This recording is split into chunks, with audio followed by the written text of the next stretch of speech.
This podcast is sponsored by Calvary Healing Center, providing quality addiction treatment since 1964. Calvary's full continuum of care works to heal the entire individual, physically, emotionally, and spiritually. They work with patients and families to regain control of their lives and bring long-lasting sobriety that extends beyond their care. Their compassionate team is here to help. If you or somebody you know is interested in learning more, please visit www.calvarycenter.com. Hey everyone, it's Brandon Lee, host of the podcast Escaping Rock Bottom. I am so excited to have this guest on with us today because a lot of times we need to tell people you don't have to be perfect on the road to recovery. A lot of us, myself included, we stumble, we fall, we have bouts of depression, and sometimes we put way too much weight on our shoulders, and sometimes that weight just becomes too much to handle. And what Bobby is going to tell us today, his story about going to rehab, going to detox over and over and over again, but along the way, carrying with him that knowledge, that seed that a better life was out there. So I want to bring Bobby into the podcast, onto the episode. Dude, man, it's so good to have you here. Thank you so much. It's an honor to be here. So, Bobby, I always ask all of my guests this. Take me back to the very beginning. Where were you born and raised? Born in Birmingham, Alabama. In a true Southern home, raised here in Phoenix, Arizona, moved up to Aspen, Colorado for 3 years in high school, and then came right back here. So this has always been home. Aspen, Colorado. How old were you in Aspen? In Aspen, Colorado, I was 15, 16, and 17 and getting in quite a bit of trouble. Okay. Two things. I love Aspen. That's like the one place I love to go skiing. I go skiing there every January. To be there at ages 15, 16, and 17, that would have been like my heaven because I'm a huge skier. But there was trouble in good old Aspen? Oh, yeah. I mean, that's really where my trouble first, I would say, started. I robbed a restaurant at 15 years old in Aspen, and to steal the alcohol. Right? I didn't need any money or anything like that. I needed the booze to throw a party, and so there was a lot of trouble out there. There really was. I mean, they just sweep it under the carpet, you know. Wow. Yeah. Okay. So, what age were you when you were kind of starting to drink a lot? It really progressed in Aspen. So I would say about 15. I was moving to this small town, and everyone growing up there knew each other. I was from a big city here in Phoenix, and I didn't know anyone, and I found my way by partying. I met people out there, I partied, and that's what I started doing, man. So for you, I always ask people, like, what kind of made your life go off the rails? Because for me, I started abusing cocaine at the age of 15 and started to become a sex addict at that age as well. Later on, about 6 or 7 years into recovery and a lot of deep trauma work, I realized that my wheels came off at such a young age just because of childhood trauma, whether it be physical, mental, and sexual abuse that happened to me as a child that was never healed. And so at age 15, the moment I had this ability to kind of numb myself and escape from that dark reality, I loved that. I loved that alternate world. And the moment it like went into my system, I felt numb. And so I just kept chasing that numb. Yeah, I think, I grew up in a home where listen, I had everything at my fingertips. I never went without. I was very privileged. And, but I also grew up in a home where there was a lot of physical abuse and emotional abuse. And I think that I learned at a very young age, really the first time I drank, I remember that fear dissipated. And I was always kind of running from that. I was always trying to be outside of the home. I didn't want to live in my parents' home. And, while I loved them and my parents did the best they could possibly do, they both struggled with their own addiction and alcoholism. My dad created a very hectic environment that I didn't want to be in. And so partying was my escape. Gosh, that's very similar into how I felt as well. I lived in a house where I felt that I was walking on eggshells every day. Like just wasn't, and I love my mom, and I think it's so important because we speak about our parents quite a bit. Our parents have huge influences in how our lives are shaped and how we turn out. I always need to say that I do love my mom, even though I don't currently have a relationship with her. But I grew up in this house where it just always felt like I was walking on eggshells. I just wasn't sure like what mom was going to come home that day. I just didn't. And so I kind of just went quiet, went numb, never wanted to speak my true feelings if I was feeling upset, because I didn't want to upset anybody else. So again, as much time as I could spend out of the house, I did. And that's where a lot of that trouble began. Yeah, absolutely. I mean, I was a happy kid though. I think that when we grow up in chaotic environments, the chaos is normal. But I still tried to escape. I would try to be out with my friends as much as I could, but I mean, as you just said, I mean, I love my parents dearly. Both of them have passed due to this disease. And unfortunately they never got the help that they needed. They had every opportunity, but they never really latched onto the solution. But, I think that my mom's alcoholism was also a product of the environment which my father created. Both my little brother and sister have been to treatment as well. The chaos that was created, all of us spiraled out of control. So sometimes I talk to people and they're like, I didn't even go to treatment or I didn't get sober until I'm in my 30s or 40s. I got sober when I was 28, about to be 29. And I thought that was young. I thought that was early. And then meet Bobby. Yeah. When was the first time that you were either sent to treatment or went to detox? Well, sent would be the right word because I wanted no part of it. I remember my mom actually had called one of my friends. I was 22 years old. She called one of my close friends, and she thought I had cancer or something along like a different disease, right? She had no clue that I had started shooting heroin, but I looked so sick that she had called a friend. She was very concerned about me. They found out what was going on. So at 22 years old, I went out to LA with my first treatment experience. Wow. What was that like? And you were how old at that time? 22. You were 22. So I get a lot of parents who will message me and they will say, hey, listen, my son is 19, 20, 21, 22, around that same age. He's abusing drugs or he's abusing alcohol. Do we send him to treatment? And each case is unique, right? Not every case is the same. My whole thing is that just don't have this level of expectation if you're sending your child who's 19, 20, 21, 22 off to treatment, that's going to be the very end, that they will never abuse a drug, they will never abuse a drink again. You can't put those kinds of perfectionist expectations on someone that young, especially when it's the parents sending them to treatment. But at the same time, it can plant a seed.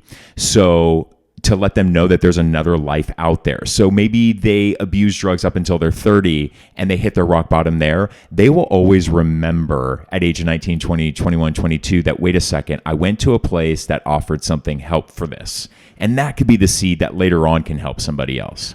Right. Like I said, I wanted no part of it. I was kicking and screaming the whole way.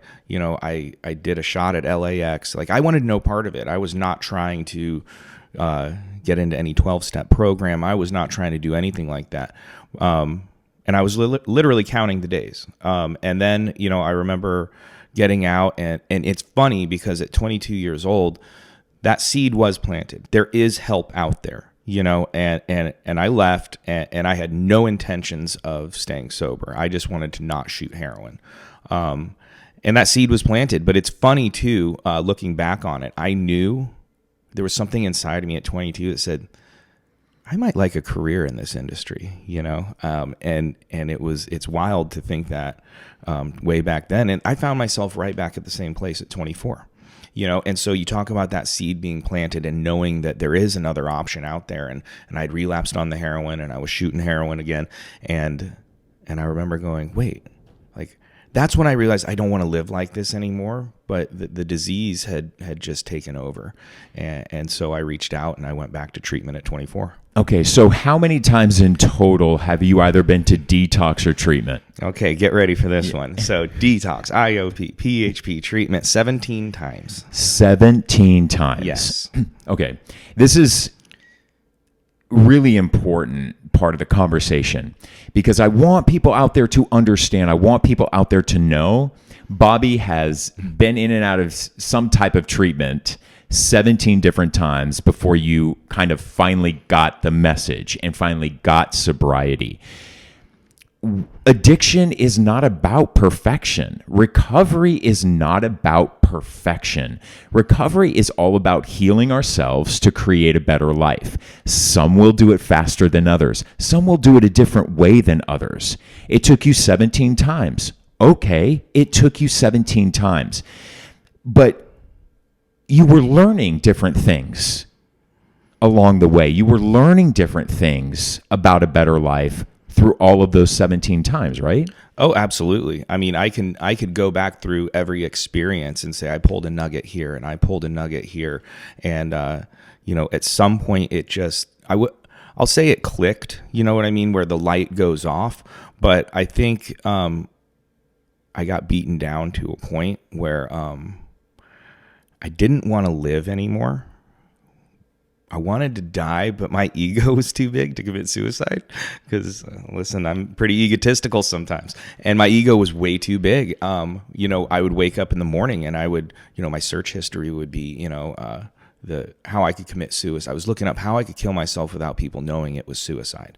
But there is zero. I mean, today I can sit here and tell you that, I consider myself as someone who works a pretty solid program. I do the things that are asked of me, but there is no perfection in any way, shape, or form of what I do.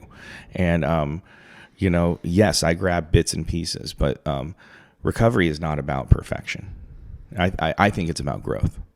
And whether I grow a little bit, like when I was 24, I grow a little bit and I gain a nugget here, but then I relapse, and there's a lot of disappointment and shame and guilt that comes with that. And that was very difficult for me to reach out for help again sometimes when I knew that there would be a lot of judgment passed and a lot of carried shame on my end. But, I always made it back, and I'm very grateful for that.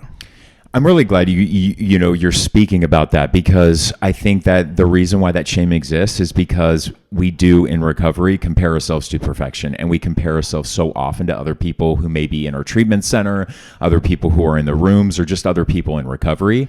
We really do compare ourselves to how long somebody else has been sober. It's also one of the reasons why I don't share how much time annually that I have. Like, judge me by how I am today and just ask me how I am today, because that's all that's really important. Yeah. I mean, absolutely. I mean, the book says I have a daily reprieve based on my spiritual fitness. And the question is, how am I doing today? I have a lot of people. I have friends that aren't in the program that I grew up with that are amazing support systems. And they say, wow, you're going to do this for the rest of your life? And I say, I don't know. I know this, that if I do today what I did yesterday, there's a really good chance I hit my pillow sober, Did you know one of my friends, because I'm being more open about this because it's been in a pandemic, and I think sometimes somebody can see me on TV or they see me on the podcast and they just, Brandon Lee, oh, he's kind of becoming somewhat of a face about mental health and how you can recover, right? But Bobby, like I'm being so much more open about this that I have suffered some severe bouts of depression over this last year. Mm-hmm. Like, my life is not perfect. Does Brandon have dark thoughts sometimes? I do. I mean, the opposite of addiction is connection, and ripping that connection away from me this last year, it's been dark at times, and so I had a friend who I've been very open with recently about, how dark it's gotten sometimes. And he asked me, he's like, how are you? Like, how are you today? And I said, you know what? Today's a good day. Today, I don't feel like using. I told him, and I said, I'm not going to relapse today. Like, I'm not going to choose a drug to escape, this darkness today. Mm-hmm. So that's where I'm at today. But I can't make you any promises tomorrow. And this is Brandon with like a ton of recovery time. Yeah. And I've learned that I'm going to take that pressure away from me and just go, I can't promise anymore what's going to happen tomorrow. Right. Because I want to be able to be open and honest, right? So that in case I do stumble and fall, I don't have that level of weight of guilt and shame. Mm-hmm. And that's why I tell people, don't compare and contrast yourself to other people in the room. Don't compare and contrast traumas, because what may be traumatic to me may not be traumatic to you. But don't minimize somebody else's trauma either. Right. I mean, I think that there's a lot of times there are comparisons. You find that in treatment centers with clients saying, well, I don't know because that guy's story is so crazy, or this or that. And I said, we're not here to compare. you came here for a reason, right? And the comparison is something that I think by human nature we kind of just do it. And I think that I can tell you today I'm doing well. I can also tell you through this pandemic that this has been the most trying year. I won't even say in my sobriety, I will say in my life. My mom passed away a few months ago from chronic ethanolism, so she drank herself to death. I had to put down 2 dogs all within a 4-month period, and it got very dark for me. But I have the tools that I was taught, right? And I relied on those. And I'll tell you what, the people that I'm blessed to call my friends in recovery stood up. And I never had to drink or use over it. And today, I get to be a big brother to my little sister and my little brother who have been able to rely on me through this trying time for our family. And that's a direct result of the program of Alcoholics Anonymous, the 12 steps. Because guys like me, I don't step up. My whole life I never stepped up. I ran. And today I get to step up. But those were some very hard times for me through this pandemic. And I'm just grateful that I made it out sober, and that I'm able to still remain optimistic and positive, and remain in gratitude. So Bobby, you work over at Calvary Healing Center. It's just has a reputation, even in the recovery world, is just really a stand-up place where you really go to finally say, all right, this is it. I'm going to get sober. I'm going to be around some really quality clinicians as well, and the different modalities that you guys offer to people. And I just want to ask you, because you're at a treatment center every day of your work life, and you're there for hours and hours, and you're seeing different waves of people every about 30 to 40 days come in and out. What are you seeing right now in this pandemic that maybe you haven't seen in other parts of your career? That's a tough question. I think that you're seeing we're seeing a decrease in the amount of clients that are coming in. I think there's a lot of underlying fear, but we're also, while you see a decrease in some of the people coming in and wanting treatment, you're seeing an increase in overdoses and suicides and depression and all this stuff, because the pandemic has created isolation. And one of the worst things possible for anybody that deals with alcoholism, drug addiction, depression is isolation. And so I think that we're having clients that are finally saying, it's time. They're coming in, but I think that there's been some fear with the pandemic to actually pull that trigger and go get the treatment that is needed. It's so interesting you said that about isolation, because over the past month, I go to work, so I'm not isolating there. I do play tennis, so that's my forced activity. Not really forced. That's what gets my dopamine levels. It brings me joy. So it's one thing I've kept. But on the weekends, I wasn't seeing friends. I've been isolating, in my condo, and just in my home. And finally, my therapist, and I had to cancel plans, right? Friends would be like, hey, we're going to dinner tonight, right? Or, hey, we're going to go do this tonight, and would cancel. And finally, my therapist told me yesterday afternoon, you won't cancel your plans with your friends later tonight. Yeah. With your friend, you have a commitment. She goes, you have to connect. You want to get out of this funk. You want to get out of this depression. Brandon, the opposite of addiction is connection. The opposite of depression is connection, right? Yeah. Brandon, you have to be around. So did I really want to? No, I did not. Did I put clothes on and did we go? Yes. And it was just me and my buddy Ethan. And for 4 hours last night, really laughed for the first time that I have in over a month. And had a great time, and that connection actually boosted my mood. And I was like, damn, Brandon, why have you been isolating over the past month? The opposite of addiction is connection. And then, hearing from my therapist being like, you won't cancel these plans, you're going to go. Immediately, a lot of that darkness went away last night.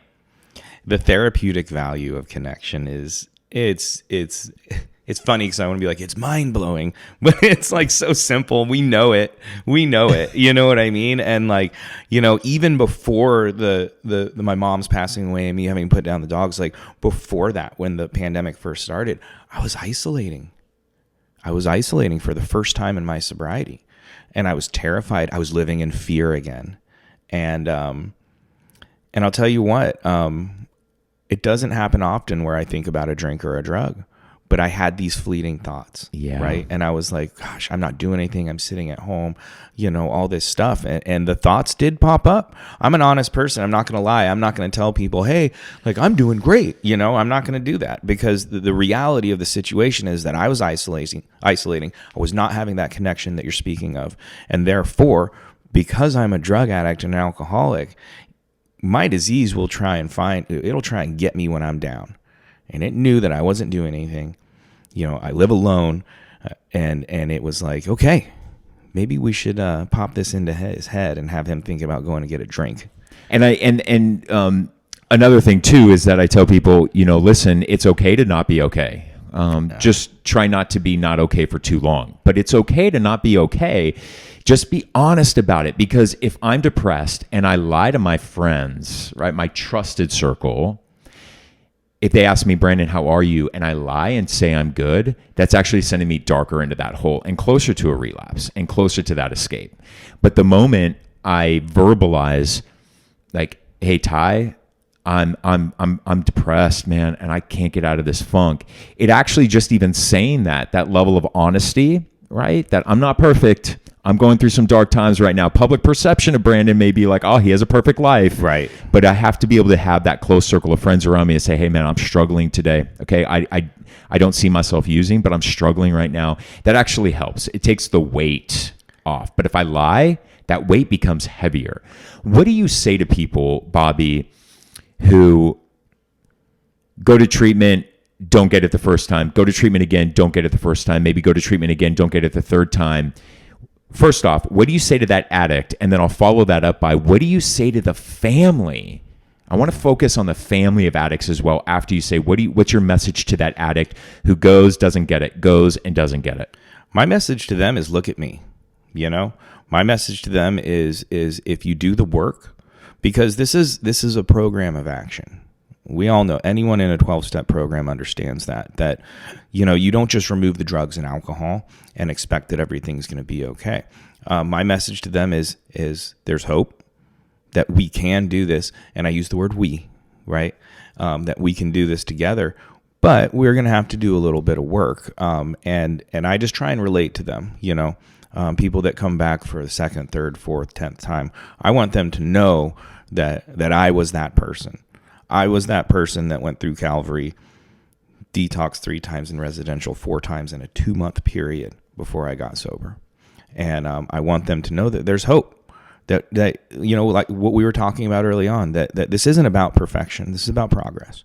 And if I do a few simple things that might not be easy, I have a really good chance of staying sober. Now, what is your message to the family? Because a majority of the messages that I receive, I get about 10 to 15 direct messages on Facebook every single day from parents who have a child who is a drug addict or an alcoholic. And they ask me all the time, like, this and that, or a brother and sister reaches out. Sometimes all the attention is always focused on the addict, right? Because they're the ones whose lives are out of control. But what people sometimes fail to understand is the actions of an addict can be very traumatic to other family members as well. It's not just about sending the addict off to treatment. It's also, you know, that family also has to somewhat participate to understand enabling behavior, right? Absolutely. And to understand, but to also get help themselves, because what they're dealing with is almost the forgotten victim.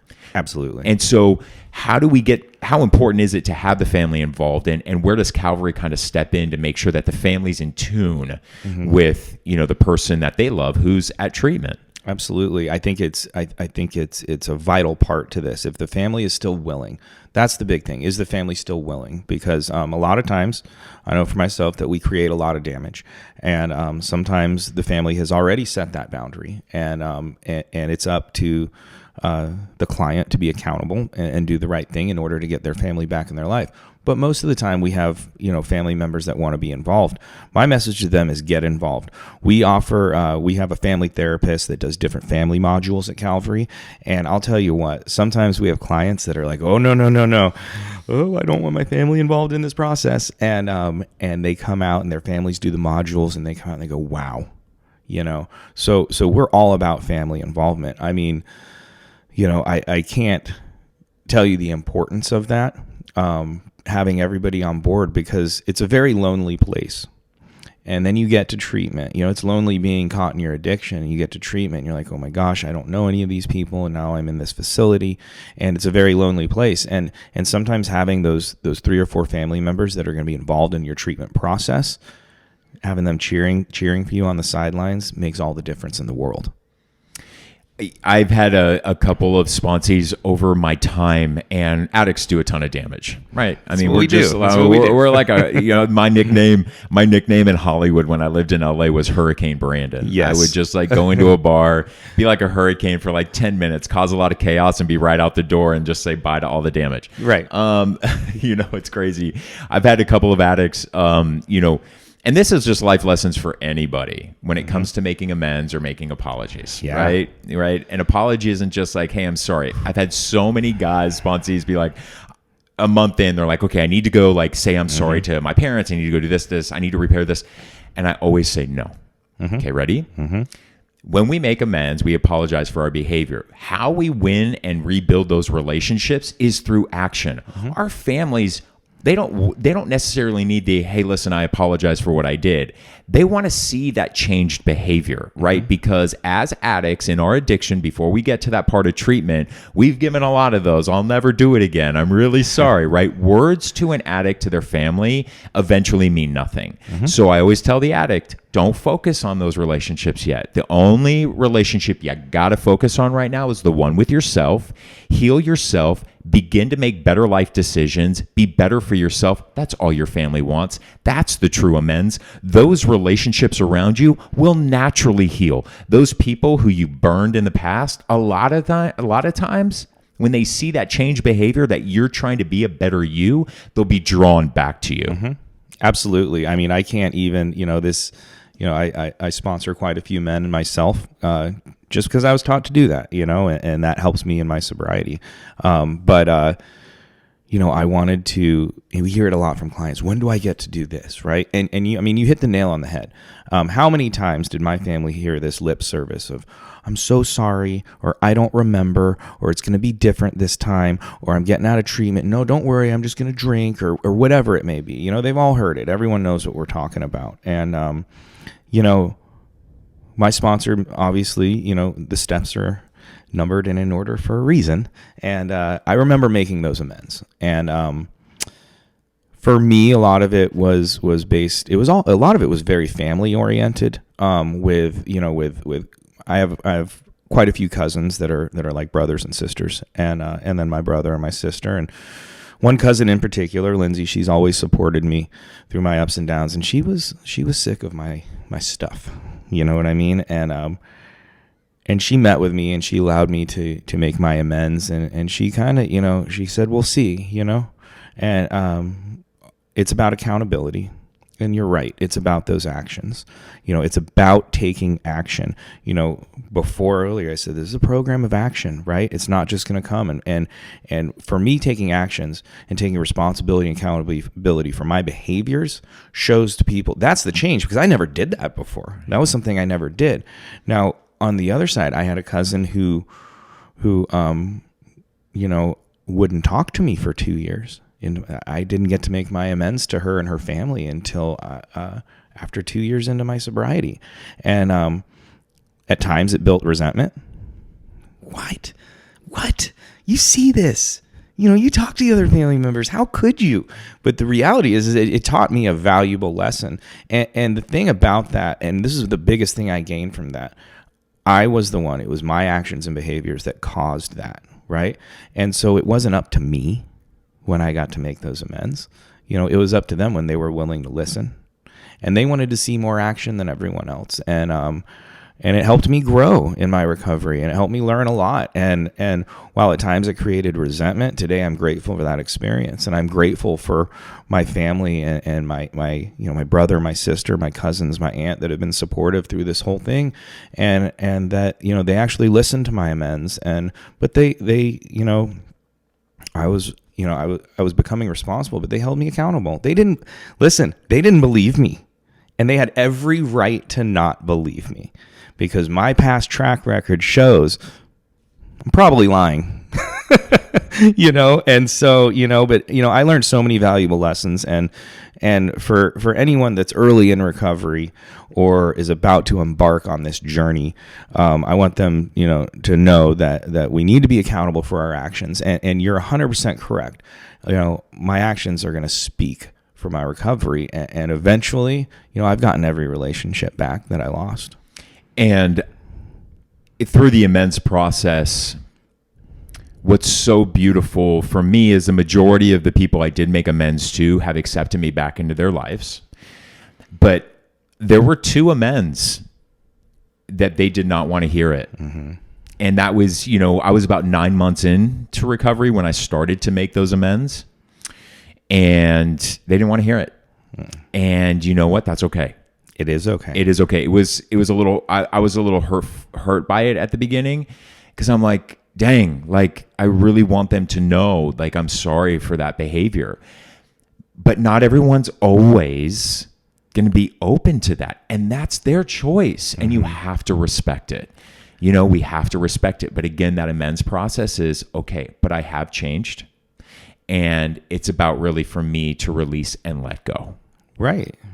I mean, and that was, that was a tough pill for me to swallow when people didn't want to hear my amends. Yeah. I wanted to shout at the rooftops. I'd be like, dude, check me out, man. I'm like 45 days sober. Like, you guys should be on this with me, And some people were like, yeah, no, because, 17 times, don't forget, and periods of putting together 2 months, 3 months, 4 months, relapse, all this stuff. And they had heard it.